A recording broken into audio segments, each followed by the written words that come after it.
Item ಯಾವುದೇ ಇರಲಿ try ಮಾಡಿ ಆಚಿ ಚಿಕನ್ ಮಸಾಲಾ. ಆಲ್ ರೈಟ್, ಈ ಬಗ್ಗೆ ಮಾತಾಡೋದಕ್ಕೆ ಈಗ ಪ್ರಮೋದ್ ಮುತಾಲಿಕ್ ಅವರು ಶ್ರೀರಾಮ ಸೇನೆಯ ಮುಖ್ಯಸ್ಥರು ನಮ್ಮೊಂದಿಗೆ ಸಂಸ್ಥಾಪಕರು ದೂರವಾಣಿ ಸಂಪರ್ಕಕ್ಕೆ ಬಂದಿದ್ದಾರೆ. ಸರ್ ನಮಸ್ಕಾರ ರೀ. ನಮಸ್ಕಾರ ಸರ್, ಈಗ ಹಾ ಪ್ರಿಯಾಂಕ್ ಖರ್ಗೆ ಅವರು ಹೋಮ್ ಮಿನಿಸ್ಟರ್ ರೀ ಸರ್.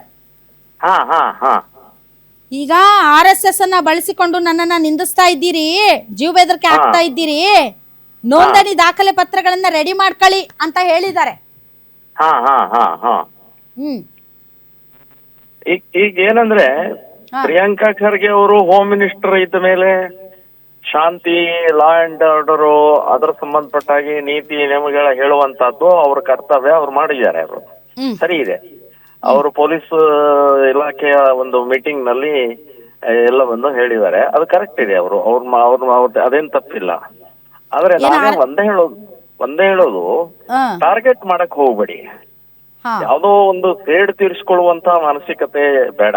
ಅವ್ರಿಗೇನು RSS ಮೇಲೆ ಸೇಡು ಅಂದ್ರೆ ಹಿಂದುತ್ವವಾದಿ ಹಿಂದೂ ಸಂಘಟನೆ. ಈಗ ಬಿಜೆಪಿಗೆ ಬಹಳ ದೊಡ್ಡ ಪ್ರಮಾಣದಲ್ಲಿ ಶಕ್ತಿ ಇರೋದೇ RSS ಅನ್ನುವಂಥದ್ದು ಅವರ ಭ್ರಮೆಯಲ್ಲಿದ್ದಾರೆ.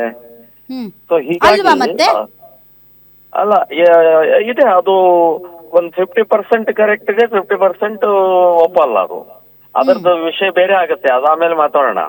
ಆದ್ರೆ ಈ ಟಾರ್ಗೆಟ್ ಮಾಡಕ್ ಹೋಗ್ಬೇಡಿ. ಯಾಕಂದ್ರೆ ತಪ್ಪಿದ್ರೆ ತಪ್ಪಂತ ಅವರು ಶಿಕ್ಷೆ ಕಾನೂನು ಪ್ರಕಾರ ಏನ್ ಕ್ರಮ ಆಗತ್ತೆ ಎಲ್ಲರ ಮೇಲೂ ಆಗತ್ತೆ. ಅದು ಪುರಾಣದ ಭಸ್ಮಾಸುರ ತಲೆ ಮೇಲೆ ಕೈ ಇಟ್ಟು ಸಿಕ್ಕವರನ್ನ ಸುಡುತ್ತಿದ್ದನಂತೆ RSS ಎಂಬ ಆಧುನಿಕ ಭಸ್ಮಾಸುರ ಮುಗ್ಧ ಯುವ ಸಮುದಾಯದ ಮೆದುಳಿಗೆ ಕೈ ಇಟ್ಟು ಇಡೀ ದೇಶವನ್ನೇ ಸುಡುತ್ತಿದೆ. ಇದನ್ನ ಯಾರು ಹೇಳಿದ್ದು? ಖರ್ಗೆ ಅವ್ರು ಬರ್ಕೊಂಡಿರೋದು. ಹಾ ಹಾ ಹಾ ಅದು ತಪ್ಪದು. ಅದಾದ ಹೇಳಿಕೆ ಅದು ಸರಿಯಾಗಲ್ಲ. ಇಷ್ಟ ಯಾಕೆ ಉರಿತಾ ಇದಾರೆ, ಇಷ್ಟ ಯಾಕೆ ಅವರಿಗೆ RSS ಮೇಲೆ ಸಿಟ್ಟು? RSS 100 ವರ್ಷ ಆಯ್ತು. ಇಂಥವ್ರನ್ನೆಲ್ಲ ಎದುರಿಸಿ ಸಾಕಷ್ಟು ಕಷ್ಟ, ನೋವು, ಬೇಕಾದಷ್ಟು ಅಪಮಾನ, ಅಪಪ್ರಚಾರ ಎಲ್ಲ ಎದುರಿಸಿ 100 ವರ್ಷ ನಿರಂತರವಾಗಿ ಇನ್ನೂ ಕೆಲಸ ಮಾಡ್ತಾ ಇರುವಂತಹ RSS ಅದು. ನಾವು ಅವರು ಸುಮ್ನೆ ಇದ್ರ ಮೇಲೆ ಸೇಡ್ ತೀರಿಸ್ಕೊಳ್ಳುವಂತದ್ದು ಮಾನಸಿಕತೆ ಸರಿಯಲ್ಲ. ಬೇಕಾದಷ್ಟು ಕೆಲಸಗಳಿದಾವೆ. ಹೋಮ್ ಮಿನಿಸ್ಟರ್ ಅಂದ್ರೆ ಇವತ್ತು ಡ್ರಗ್ ಎಷ್ಟು ರೀತಿಯ ದೊಡ್ಡ ಪ್ರಮಾಣದಲ್ಲಿ ಆಗ್ತಾ ಇದೆ, ಭ್ರಷ್ಟಾಚಾರ ಎಷ್ಟು ದೊಡ್ಡ ಪ್ರಮಾಣದಲ್ಲಿ ಇವತ್ತು ಬೆಳೀತಾ ಇದೆ. ಸೊ ಅದ್ರ ಸಂಬಂಧಪಟ್ಟಾಗಿನೂ ಯೋಚನೆ ಮಾಡ್ಲಿ. ಮತ್ತು RSS ಅಥವಾ ಇನ್ಯಾವುದೇ ಹಿಂದೂ ಸಂಘಟನೆಗಳು ತಪ್ಪು ಮಾಡಿದ್ರೆ ಕ್ರಮ ತಗೊಳ್ಳಿ. ಅದರೊಳಗೆ ಪ್ರಶ್ನೆನೇ ಇಲ್ಲ. ನಾವೇನಾದ್ರೂ ತಪ್ಪಿಸ್ಕೊಂಡು ಓಡಾಡುವಂತ ಮುಂದಿನ ದಿನಗಳಲ್ಲಿ ಒಂದು ಕಾನೂನು ತರುವಂತಹ ಆಲೋಚನೆಯಲ್ಲಿ ಸರ್ಕಾರನೂ ಇದೆ. ಯಾಕೆಂದ್ರೆ ಅನಧಿಕೃತವಾಗಿ 4-5 ಜನ, 100 ಜನ, 200 ಜನ ಬೆತ್ತ ಹಿಡ್ಕೊಂಡು ನಾನು ಸಂಚಲನ ಮಾಡ್ತೀನಿ, ನಾನು ಪಥಸಂಚಲನ ಮಾಡ್ತೀನಿ ಅಂತೇಳಿ ಹೊರಟ್ರೆ ಫಸ್ಟ್ ರಿಜಿಸ್ಟ್ರೇಷನ್ ನೋಂದಣಿ ತೋರಿಸಿ ಅಂತ ಹೇಳಿ ಏನಾದ್ರೂ ಕಾನೂನು ಮಾಡಬಹುದ್ರಿ ನಾಳೆ? ಅಲ್ಲ, ಕಾನೂನಂತೂ ಮಾಡಕ್ ಆಗೋಲ್ಲ. ಯಾಕಂದ್ರೆ ಈಗ ಇದು ನಾಳೆ ಪಥಸಂಚಲನದ್ದು ಲಾಠಿ ಹಿಡ್ಕೊಂಡು ಇವತ್ತಿಂದು ಅಲ್ಲ. ಇದು ನೆಹರು ಪೀರಿಯಡ್ ನಿಂದ ಅವಾಗಲೂ ಕೂಡ ಇತ್ತು. ನೆಹರು ಅವರೇ ರಿಪಬ್ಲಿಕ್ ಪರೇಡ್ ನಲ್ಲಿ RSS ನವರು ಭಾಗವಹಿಸ್ಬೇಕು ಅಂತ ಹೇಳಿ ಅವರೇ ಕರೆದಿದ್ರು. ಸೊ ಅವಾಗ ಅದು ಭಾಗವಹಿಸಿದ್ದಾರೆ. ಅವರು ಈ ಪೀರಿಯಡ್ ನಲ್ಲೇ ಭಾಗವಹಿಸಿದ್ದಾರೆ, ರಿಪಬ್ಲಿಕ್ ಇದರಲ್ಲಿ ಭಾಗವಹಿಸಿದ್ದಾರೆ. ಸೊ ಅಧಿಕೃತ ಸರ್ಕಾರ, ಕೇಂದ್ರ ಸರ್ಕಾರ ಅದಕ್ಕೆ ಒಪ್ಪಿಗೆ ಕೊಟ್ಟಿದೆ.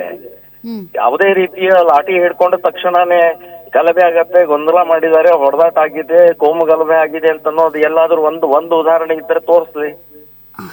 ಅಲ್ಲ, ಅವ್ರು ಹೇಳೋದು ಯುವ ಸಮುದಾಯದ ಮೆದುಳಿಗೆ ಕೈ ಇಟ್ಟು ಇಡೀ ದೇಶವನ್ನೇ ಸುಡ್ತಾ ಇದೆ, ಸಮಾಜಕ್ಕೆ ವಿಷವನ್ನ ಉಣಿಸ್ತಾ ಇದೆ, ದ್ವೇಷ ದಳ್ಳೂರಿಗಳಲ್ಲಿ ಅವರ ಅಸ್ತಿತ್ವ ಇರೋದು. ನೋಡಿ, ಅವರು ದಾರಿ ತಪ್ಪಿಸ್ತಾ ಇದ್ದಾರೆ ಅಷ್ಟೇ. ಈಗ ಸತ್ಯ ಯಾವುದು, ಧರ್ಮ ಯಾವುದು, ದೇಶಭಕ್ತಿ ಯಾವುದು, ಶಿಸ್ತು ಯಾವುದು, ಪ್ರಾಮಾಣಿಕತೆ ಯಾವುದು ಅಂತ ಅನ್ನೋದು ಒಪ್ಪಿಕೊಂಡೇ ಇವತ್ತು RSS ಬೆಳವಣಿಗೆ ಆಗ್ತಾ ಇದೆ. ಅವರು ದ್ವೇಷ ಸಾಧಿಸುವಾದ್ರೆ ಅವ್ರ ಮನೆ ಮೇಲೆ ದಾಳಿ ಆಗಿದೆ. ರಜಾಕಾರ್ ಪೀರಿಯಡ್ ನಲ್ಲಿ ಅವ್ರ ಮನೆಯನ್ನೇ ಸುಟ್ಟು ಹಾಕಿದ್ದಾರೆ. ಅವರ ತಂದೆ, ಅಕ್ಕ, ಅತ್ತೆಯನ್ನೇ ಭಸ್ಮ ಮಾಡಿದ್ದಾರೆ.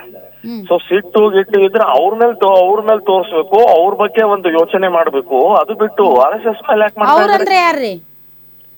ಅಲ್ಲ, ಈಗ ರಜಾಕಾರ ಅಂತಂದ್ರೆ ಮುಸ್ಲಿಮ್ರು ರಜಾಕಾರ ಬಂದು ಅವ್ರ ಮನೆಯನ್ನ ಸುಟ್ಟಾಕಿದ್ದಾರೆ. ಅದು ದಾಖಲೆ ಇದೆ. ಅವ್ರ ಹಳ್ಳಿಯಲ್ಲಿ ಇವರೆಲ್ಲ ಓಡಿ ಹೋದ್ರು. ಇವ್ರು ಸಣ್ಣ ಮಗು ಇದ್ರು, ಇವ್ರು ಪ್ರಿಯಾಂಕಾ, ಅವರಪ್ಪ ಇನ್ನು ತರುಣ ಇದ್ರು. ಅಂದ್ರೆ ಮುಸ್ಲಿಮರ ವಿರುದ್ಧ ದ್ವೇಷ ಸಾಧಿಸ್ಬೇಕು ಒಬ್ಬ ಗೃಹ ಮಂತ್ರಿಗಳು. ಅಲ್ಲ ದ್ವೇಷ ಅಲ್ಲ, ಸಿಟ್ಟು ನಿಮ್ದಿದ್ರೆ ಅವ್ರ ಮೇಲೆ ಸಿಟ್ಟು ಮಾಡಿ. ಯಾರು ನಮ್ಮ ಮನೆ ಮುಸ್ಲಿಮರ ಮೇಲೆ? ಹಾಕಿದ್ರು. ಹಾ, ನಮ್ಮ ಮನೆ ಮುಸ್ಲಿಮರ ಮೇಲೆ ಹಾಕಿದ್ರು.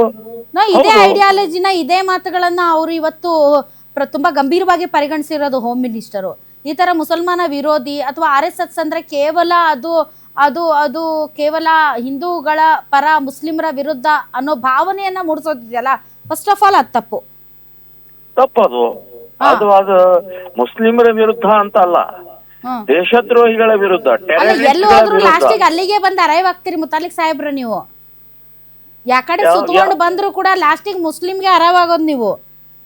ಅಲ್ಲಲ್ಲ, ಟೆರರಿಸ್ಟ್ ಯಾರು? ಯಾರು ಟೆರರಿಸ್ಟ್? ಯಾರು ಹೇಳಿ? ಗೋ ಹಂತಕರು ಯಾರು ಹೇಳಿ? ಯಾವ ಯಾರು ದೇಶದ್ರೋಹಿಗಳೇ ಪಾಕಿಸ್ತಾನ್ ಜಿಂದಾಬಾದ್ ಅಂತ ಹೇಳುವಂತವ್ರು ಯಾರು? ಅಲ್ಲ, ಈಗ ಗೋ ಹಂತಕರ ಅಂತ ತಾವ್ ಹೇಳ್ತೀರಿ. ಇದೇ BJP ರೂಲ್ಡ್ ಸ್ಟೇಟ್ಗಳಲ್ಲಿ ಗೋಮಾಂಸ ಸೇವನೆ ಮಾಡ್ತಾರೆ. ಅಲ್ಲೇನು ರೂಲ್ಸ್ ರೆಗ್ಯುಲೇಷನ್ಸ್ ಇಲ್ಲ. ಅಲ್ಲೆಲ್ಲಿನ ಪ್ರಾದೇಶಿಕತೆಗೆ ಸರಿಯಾಗಿ ರಾಜಕೀಯದ ಅವರ ಸಿದ್ಧಾಂತಗಳು ನಡೆಯುತ್ತೆ. ಅದನ್ನು ಮಾತಾಡಿ ನೀವು ಮತ್ತೆ ಇದಾಗೋದು ಬೇಡ ಪ್ರಮೋದ್ ಮುತಾಲಿಕ್ ಸಾಹೇಬ್ರ. But thank you very much. ತಾವು ಇಷ್ಟೊತ್ತು ಗ್ಯಾರಂಟಿ ನ್ಯೂಸ್ ಜೊತೆ ಮಾತಾಡಿದ್ರಿ.